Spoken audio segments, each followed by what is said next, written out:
Today I will explain the notion of Grothendieck topology, which is a tool or a formalism in which we can generalize the notion of gluing or the notion of sheaf. Namely, in the treatment of sheaves over topological spaces, we considered some category of open sets and inclusions of a topological space, uvert of X for some topology τ. And if we generalize this category to any category C, then what we need to talk about covers, because sheaf condition said something what happens for pre-sheaf when we consider the values of pre-sheaves over elements of a cover and compare it to the pre-sheaf for the whole open set. So we had U was union of U alpha, and then we considered P of U alpha, and we compared all of them to P of U. And there was some condition when we considered double intersections and so on. Now we have to have the notion of a cover, but instead of open sets, we consider objects in some category. So the notion which we need to well, there is more than one way to do it, but the first one is via sieves. So what are sieves? So sieve is an analog of a right ideal in the setup of categories.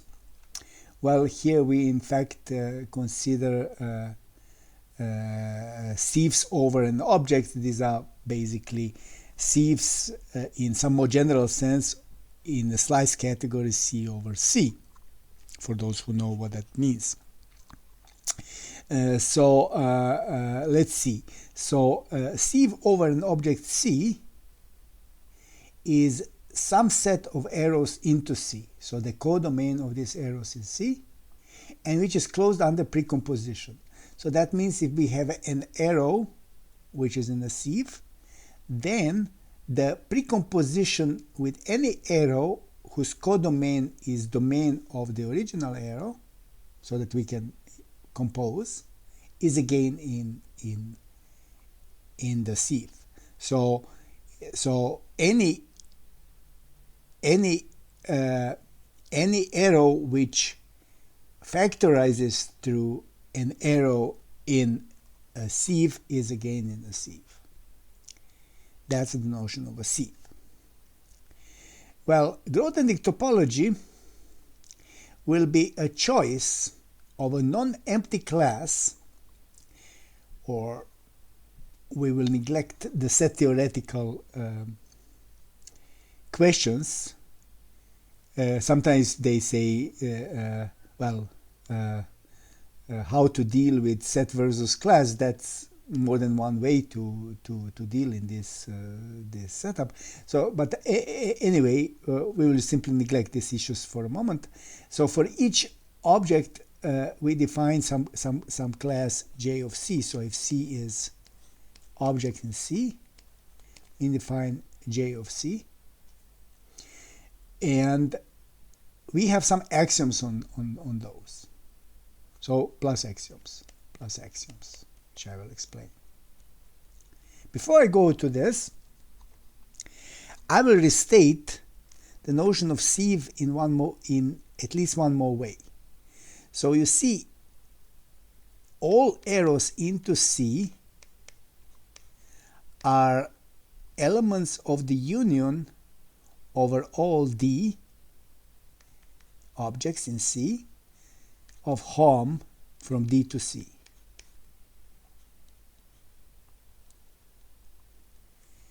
We know that there is a Yoneda embedding from any category to the category of pre-sheaves that contravariant functors from C to set, which to any object C assigns hom into C, or maybe we can call it HC.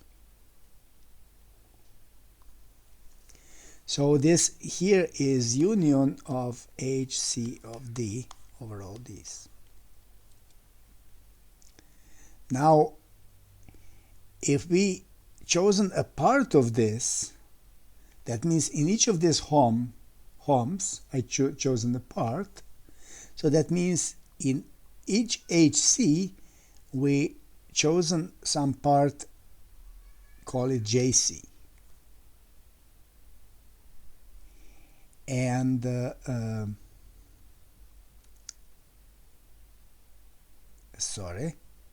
JC in each of hom DCs will be some JC of D. And this C we don't need to write because J is for fixed C. So J of D is HC of D. So there is some J, what means that for every D I have J of D is subset of HC of D. And this is in fact a natural transformation because this here is a functor in the first variable, contravariant, because if I have D and D prime, and I have an arrow from D to D prime, then I will have arrow in opposite direction between the hom sets, namely the precomposition by, so if I go from D prime to C, then if I precompose by F, so this is some H goes to H composed by F, H composition F. And so this we can also call hom FD of H. Hom FC.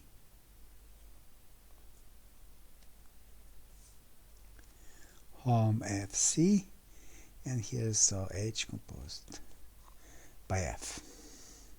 Okay. So now if we said that if H is in J, then this composition is also there. So that means that you have from J of D prime to J of D, you have also precomposition by F, or you can say a right multiplication. That's why it's a right ideal, because if you multiply from the right by anything, you are again inside. So, and this commutes with this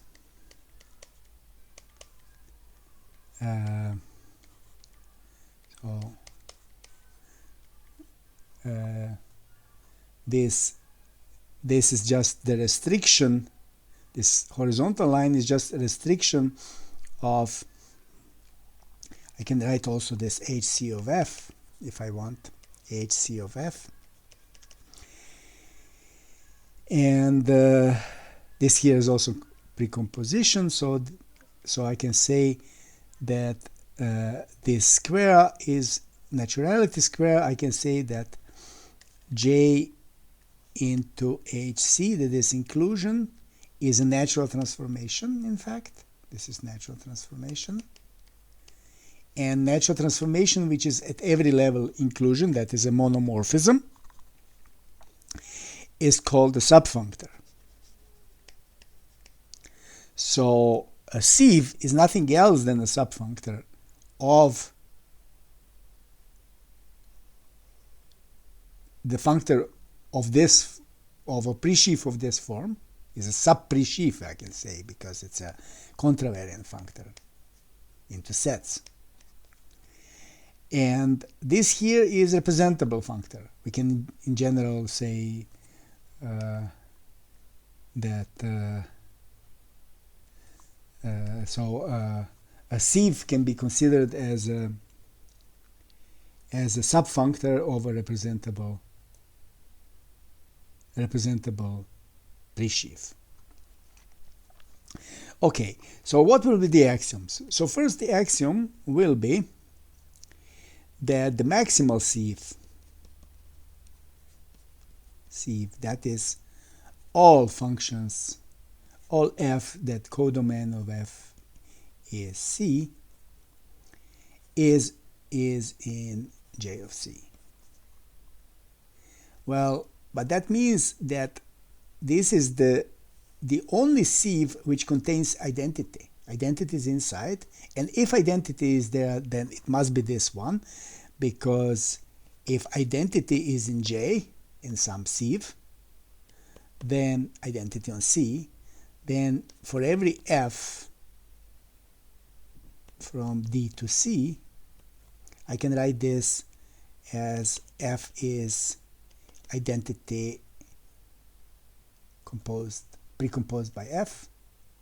So that means it is in J because it is a sieve. So we can also say that there is a sieve such that the identity is inside. In fact, as a first property, I can simply say that there is some sieve in every J of C. I said that this is non-empty family. That's enough because the other two properties will imply this. And I will show how. So second condition is stability condition. Namely, we can define for every H from D to C and for every J a sieve over C. So here's some J. We can define H star of J. That will be a sieve. We can call it pullback sieve, pullback along H of J, as all G's with codomain, well, we can say it simply from all G such that codomain of G is D, and H composed by G belongs to J. That means the composition of any arrow here and this one will be in the original sieve. That means this well, it is in fact enough to say that this composition factorizes through one of the sieves in one of the arrows in the original sieve. Then it's automatically inside, because sieve is closed under this factorization property. You see that something is a sieve. You can simply say that that every arrow which factorizes through some arrow in a sieve is in a sieve. So the stability says if J is in J of C, then H star of J is in J of D for every H from D to C. This is the stability. The third condition is transitivity. At first sight, it looks a little bit more complicated. In fact, it's not.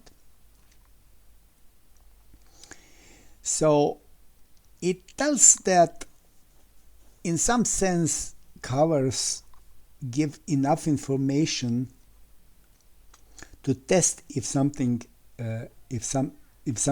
else is a cover, if we know how to do pullbacks. So let's say this way: I have a J which is a covering sieve. Covering sieve means that's in J of the codomain. And I have some other J prime. J prime is also over C. J prime is just a sieve over that same C. And we want to see whether J prime is and I use this J, the original cover J, to test. Namely, if for every H in the cover, H star of J prime is a covering sieve, then H prime is a covering sieve. It's very simple. Maybe I should have written them separately, but I like to write them overlapping, although maybe it's not that simple on the picture.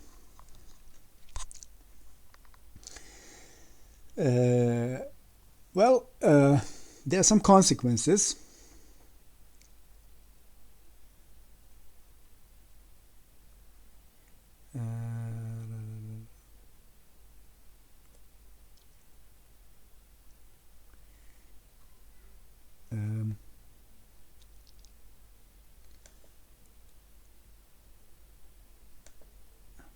There are some consequences. First of all, what's happening?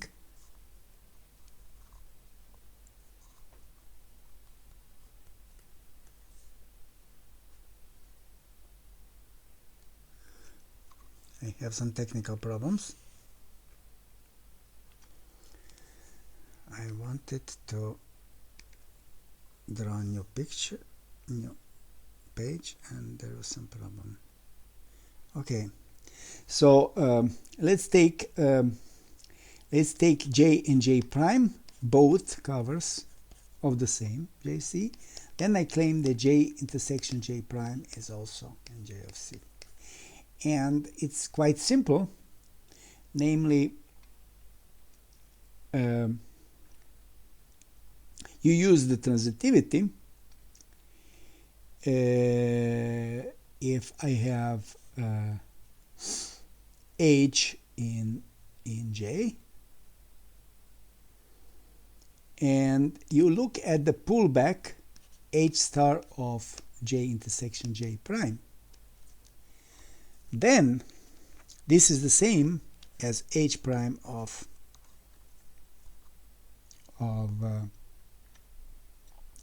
J prime, because the pullback of J, so this here are all those arrows into the domain of H, which composed by H and in J intersection J prime. That means they have to end in J and in J prime. So this is simply intersection of H of these two. That's obvious. But this here is a maximal sieve.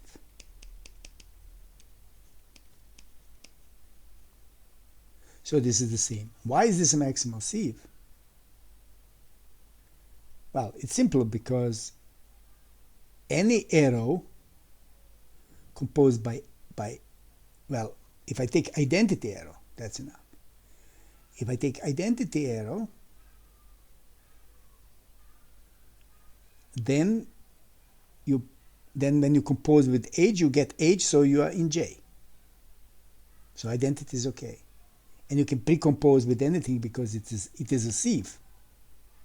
Of course, I didn't check that H star of any sieve is a sieve, but that is an easy exercise.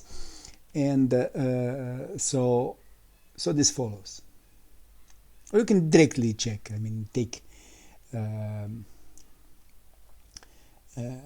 any arrow which ends. I mean, directly to see if I take any G here, because H is in J, then this composition is also in J. So any any arrow is in H star of J. So that means if this is the same as this, and this must be a covering sieve in J of domain of J, domain of H.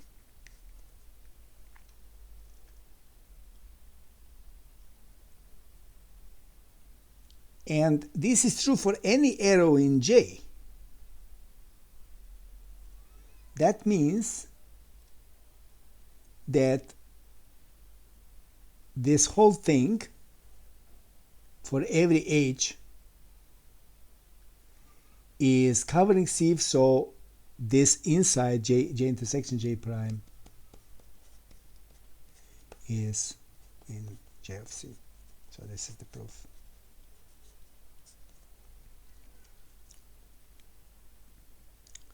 Of course, I proven a little bit more, and I proved that this is a maximal sieve.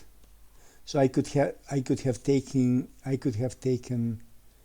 a situation that J is sub sieve of some J tilde, and J is in J of C. Then J tilde is in J of C, because if you pull back J tilde, the proof is the same. Then it certainly contains H star of J, and this is already maximal sieve. So this is also maximal sieve for every J in J. You test via J. For J, you know that it's in J of C. So that means that J tilde is in J of C. Okay. So this is the proof of the second statement. This first statement is useful to go to refinements. You see, all the sieves in J of C is then J of C is filtered in the sense, well, you have all these arrows which correspond to inverse inclusions. So we have J, J1, J2. There is always something what is in their intersection, namely intersection itself, but they can be even smaller ones. And so I have a system which is like a poset, and in any case it is a filtered category, so you can do co-limits, filtered co-limits of functors which depend on J, on the sieve where J is in J of C. Such things are well defined as long as for every inclusion you have a map. If I have from f of J1 to f of J, let's say from J to J prime, whenever J is after J prime, if I have a map from f of J to f of J prime, so that I have basically a pre-sheaf on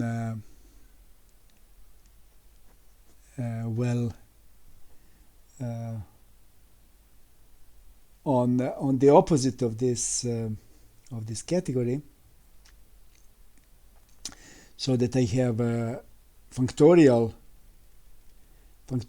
attachment of some object f of J of something, then I can do colimits. At least I can define them, filtered colimits. And that will be useful in the definition of so-called plus construction. Well,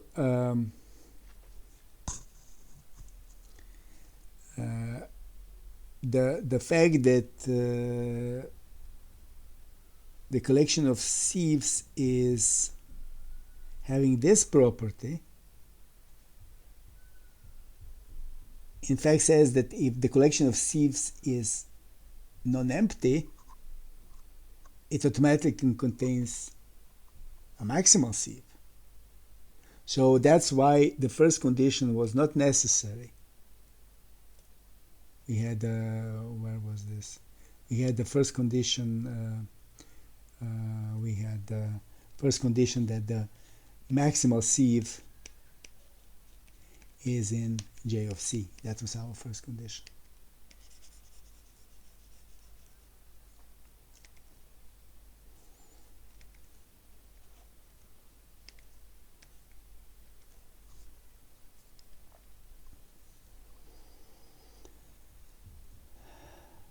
So as long as J of C is non-empty, and other axioms are satisfied, we have all bigger than that one, which is, because it's not empty, it contains at least one, and all bigger ones are inside, so in particular the maximal one. That's one way to say about Grothendieck topologies. There is another way, my so-called Grothendieck pre-topologies. Pre-topologies refers, which are, instead of covering sieves, you have some covering families which are not necessarily sieves. So you have, for every C object in C, you define K of C, collection of families of arrows. Families of arrows, just called coverages or covers. When people say coverages, they mean that the axioms are weaker. So you don't need covering sieves, but possibly smaller coverages. And the information will be basically the same. I will explain why. So here I will require that the family which has only identities in K of C. Second, I will require, if C has fibered products and some family K is in K of C, and you have some arrow into C, some other arrow into C, some edge into C, then you can consider, so this K will be some families of some K alphas, and K alpha is from C alpha to C. Then you can consider pullback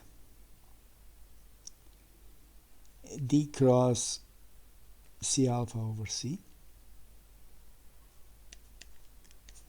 and you have a map, this pullback map here, which you can say this way, you can write this way, or you can say simply H upper star of K alpha, where pullback is in the sense of pullback in a category. Then family of these all pullbacks, H star K alpha for all alpha, is in K of D. Well, that is if it has filtered products. If it doesn't have, then weaker. If C has no filtered products, or if you don't know how to use them for a particular category, maybe there are fibered products. Fibered products.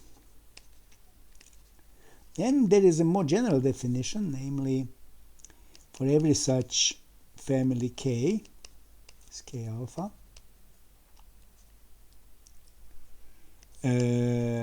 and for every arrow from D to C, there is some family, call it K tilde beta,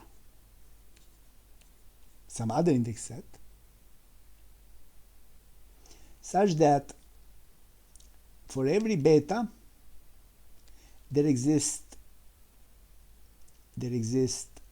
some alpha and H composed such that,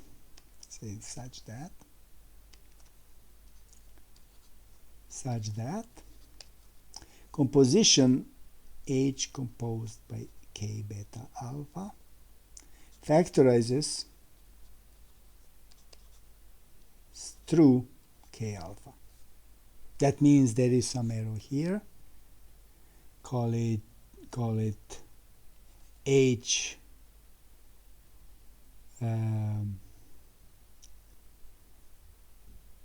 H beta alpha, such that K alpha composed H alpha beta equals H composed K beta tilde.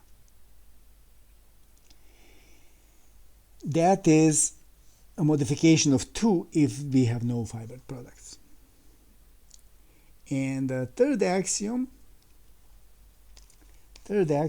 says if you have a cover, if K is K alpha is a cover of some C, and each of the domains is also covered.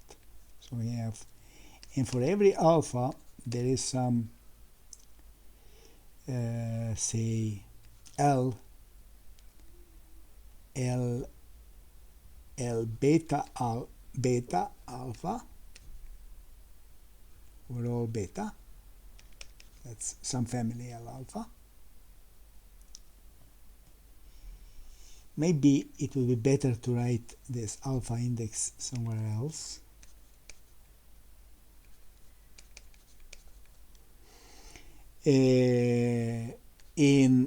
So this is in K of C, and this is in K of domain of K alpha.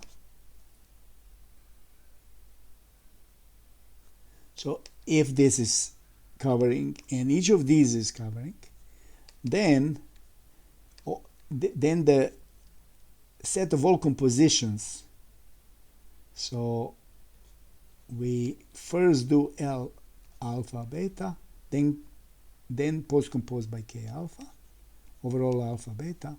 This is also in K of C. So all these compositions are also cover of the original object.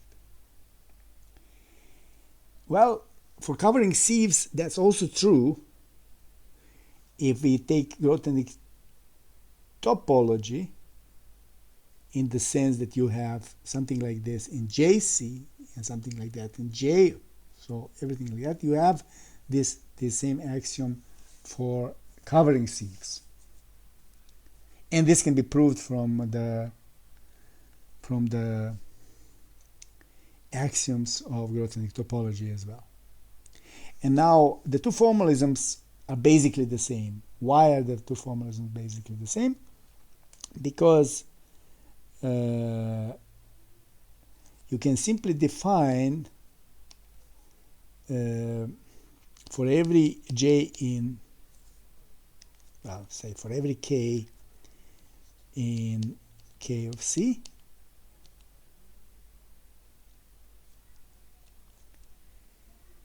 you define J as the smallest sieve which contains K, that is all arrows, all Fs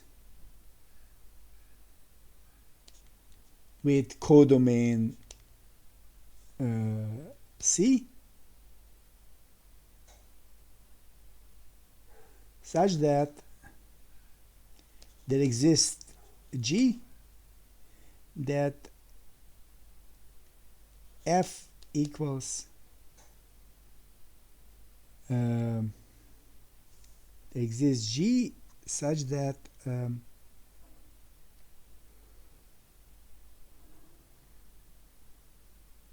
J is all F's, arrows in general. So that exists G arrow in general, such that there exists some H in K, and that F equals H composed by G.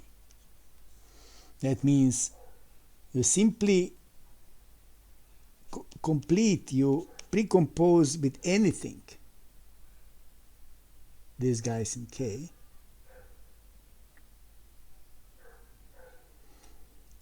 and what you get is J. So simply complete by precomposition. It's like the smallest ideal which contains a subset of a ring, smallest right ideal. But this is not a ring, it's a little different situation. And then if you have a Grothendieck pre-topology, and this way you define all covering sieves, so all such ones will be for all K in K of C will be J of C. Other way around, if you are covering sieves, you can take them as covers. But you can take also, you can replace any in J of C by a smaller subset which generates it. So this is like a basis, and you have more possibilities how to choose something in K of C. But once you are in J of C, you are kind of complete, and sieves have better properties, so it's you can prove things a little bit easier. You have a little bit more powerful tool. Now we want to define sheaves over topology. Well, first Grothendieck topology. So situation like before, when we had P over C. Well, before we had P over U. U was an open set, and U was union of U alpha.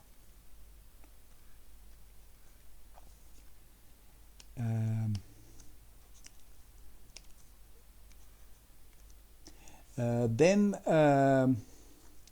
you compared P of U and P of U alpha for all alphas. And also you could consider U alpha intersection U beta. And then we had this exact sequence.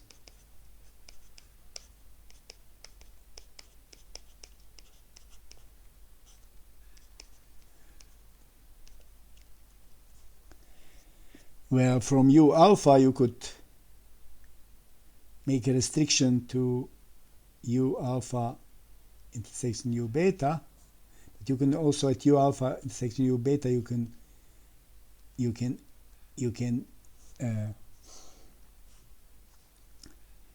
from U beta you can go also to U alpha intersection U beta, and you want this sequence to be a equalizer. That was before.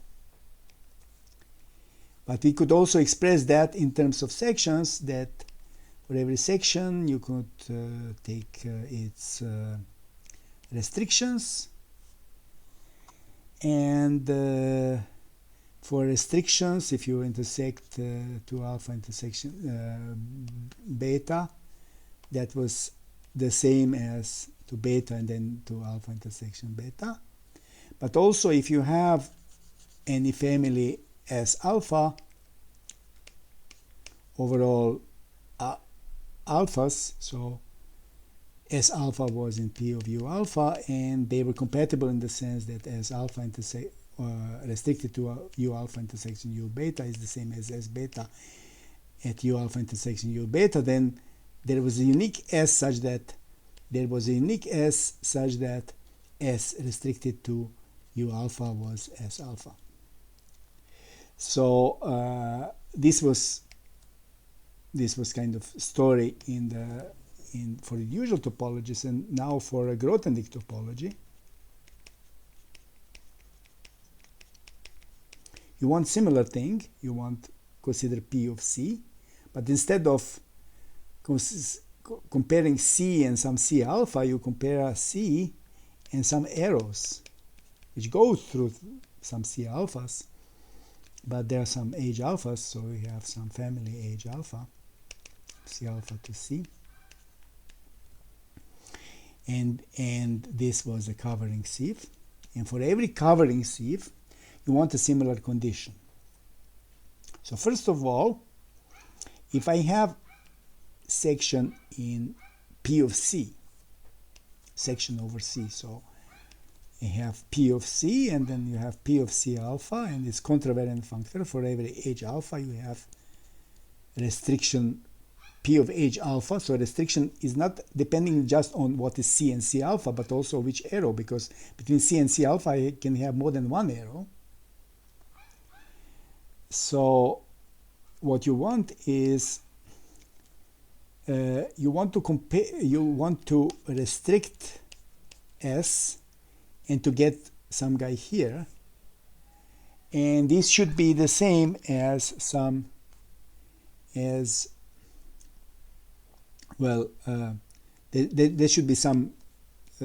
should be some section here. And what you want is that you have, in fact, in each of these guys, in each P of C, if it's pre-sheaf, you consider a section, not only in P of C, but you can consider in every C alpha, you consider some S alpha. And you want all of them to be compatible. Similarly, like here. And this would be the notion of matching family. So matching family says, matching family is S, where these alphas are, in fact, maybe it's better to say simply SH, where H is in some covering sieve,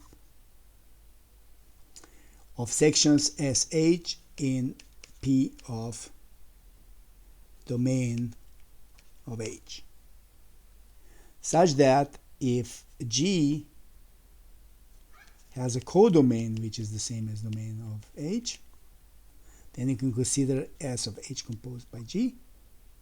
That's a further away. P of domain of G. Then this has to be P of G on S of H. And such families we call matching families for a sieve J. Matching family of elements in a pre-sheaf P for a sieve J. And now what we want is that, because from any S in P of C, you can get such a guy by restriction.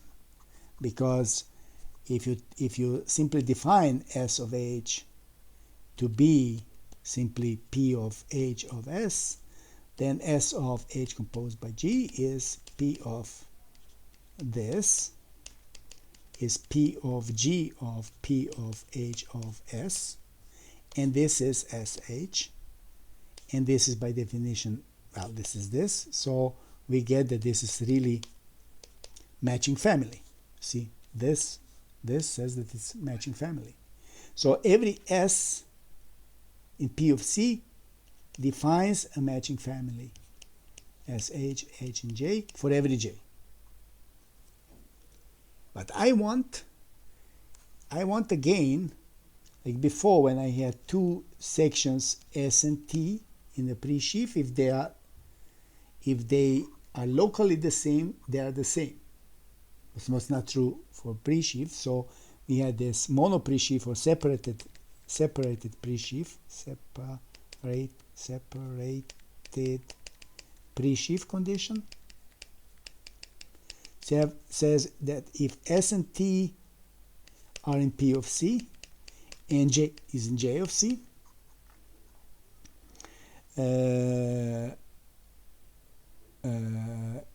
and for every edge in J, SH, I mean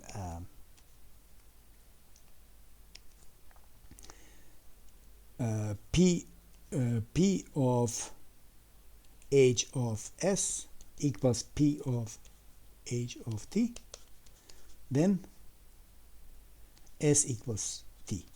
That's a separated pre-sheaf. And there is epi pre-sheaf condition.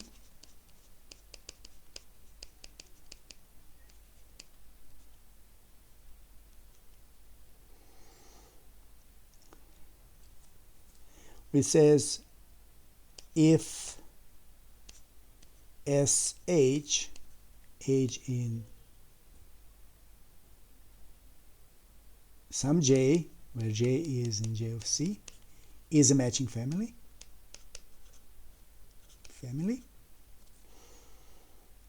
then there exists S in P of C such that P of H of S is SH. So there is existence and uniqueness. I can say two things in the same time by simply saying that we have a morphism from P of C to P of domain of H for every edge in a covering sieve. So for every J in J of C.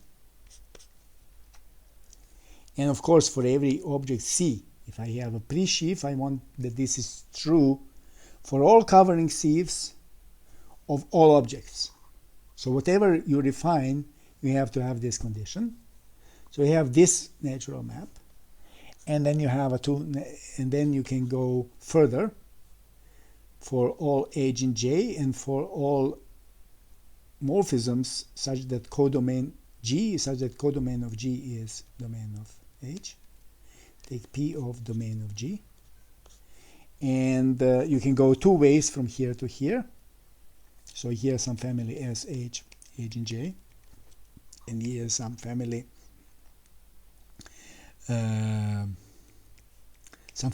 indexed by both H and G's, like here. And what will you go in upper arrow? You will simply take SH and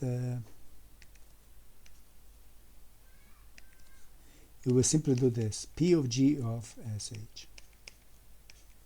That's one possibility. And another possibility is that you go to S of H composed by G. So if these two are equal, that's a matching family. And this, from here to here, you always get into matching families. And if this map is so hitting every matching family in unique way, then that means that this sequence is an equalizer sequence. You can express that a little bit differently. We can simply, instead of these two products, we can take only one limit. I can, for every arrow H in J, you define P of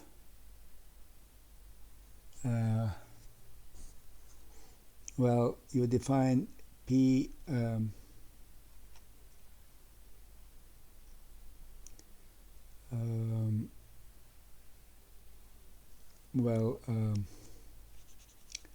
let's say this way.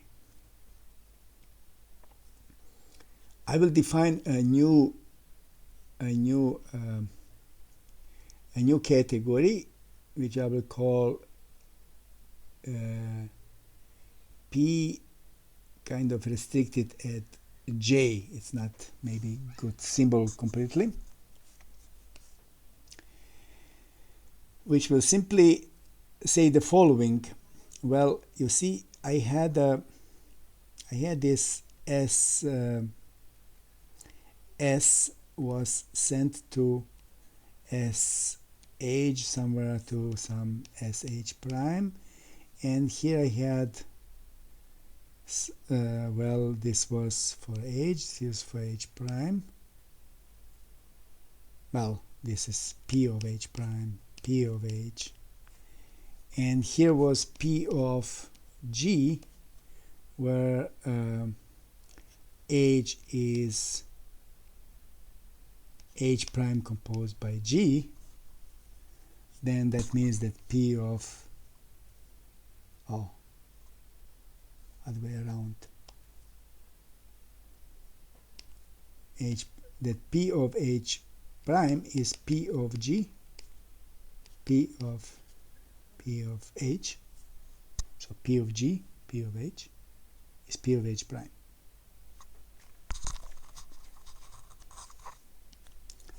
And now all these guys are in some diagram, and this diagram will be this P line J diagram. So you have this P of H. Well, this is simply, I had all this, the sieve itself is can be considered, sieve is well, it is a subset of home into C, but it can be considered as a subset of a slice category over C. So you take objects are these arrows, and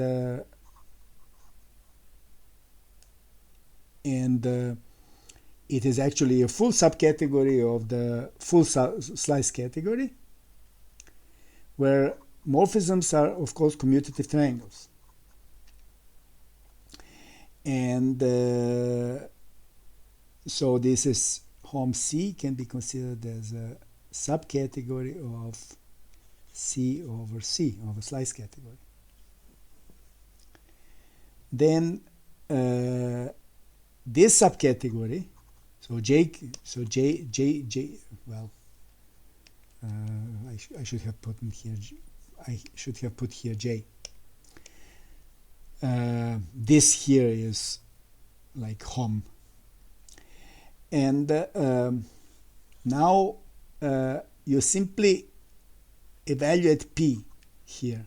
So this is not the original pre-sheaf P on the whole category, but it is like a pre-sheaf on this subcategory of the slice category. But the values are exactly the same as P. So if I consider this P of J, then having S here such that every such triangle commutes is nothing else but to saying that the set of all these S's here is a limit, is a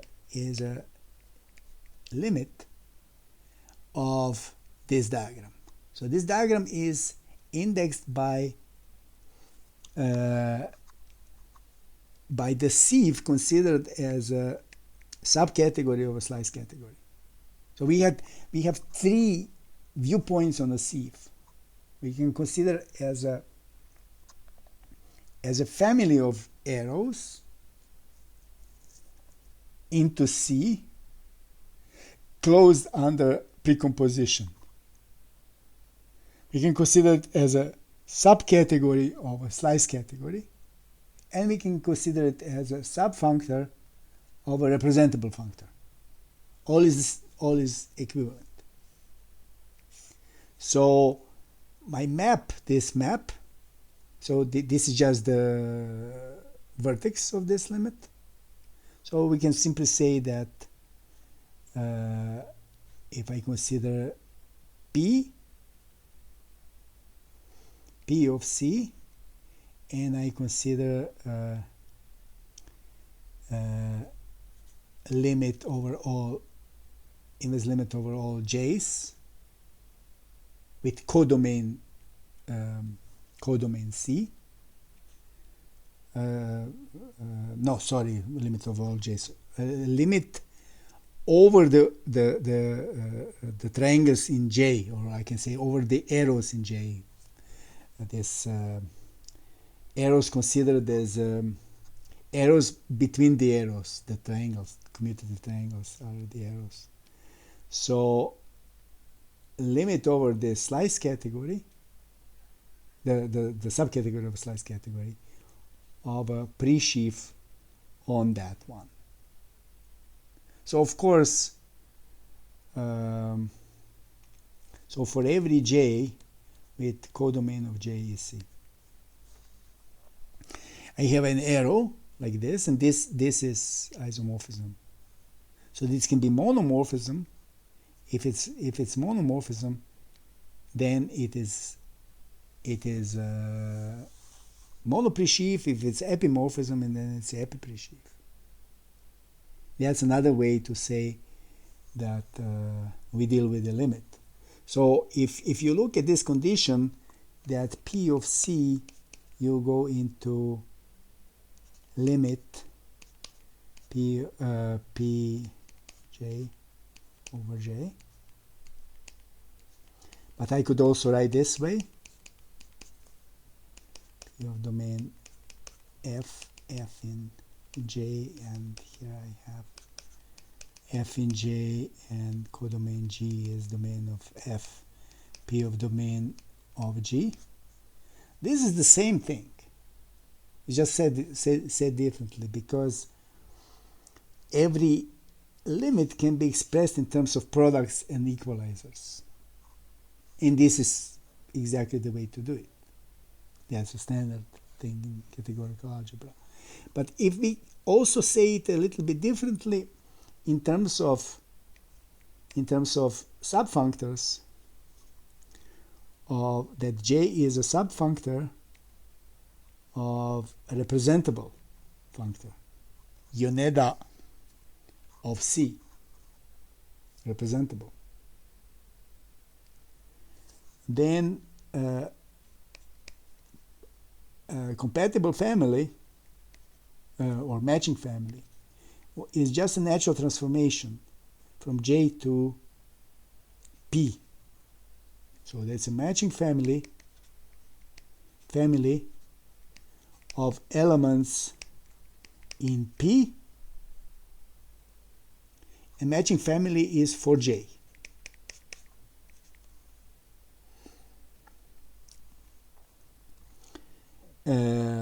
Then you can, this is a natural transformation, a subfunctor, this is natural transformation. If I would have here a natural transformation, then I have a composition. And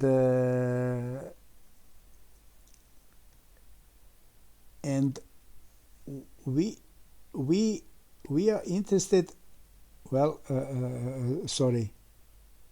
Yeah, if I would have here, I have a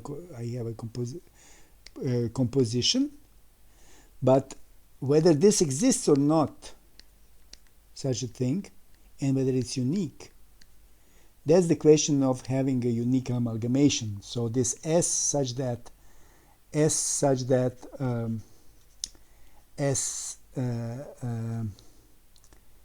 SH equals P of H of S for every H in J for a given matching family is called amalgamation of matching family.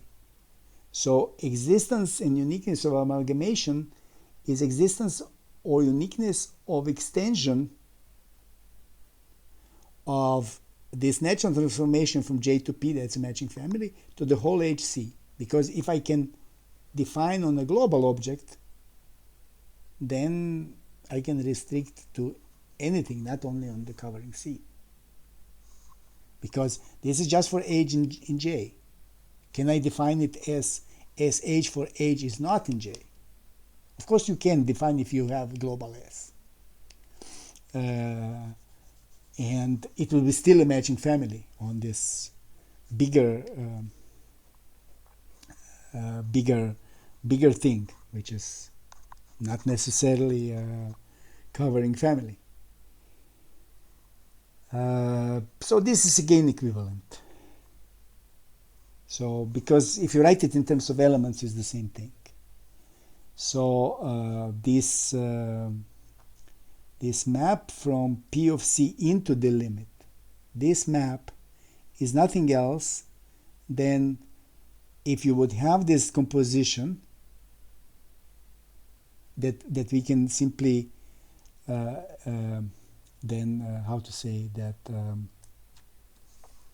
if you have a map here, then you can define map here.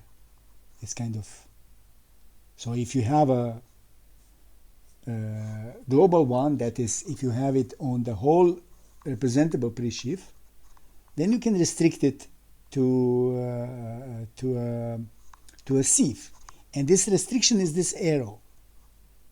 So this arrow is simply being able to compose here.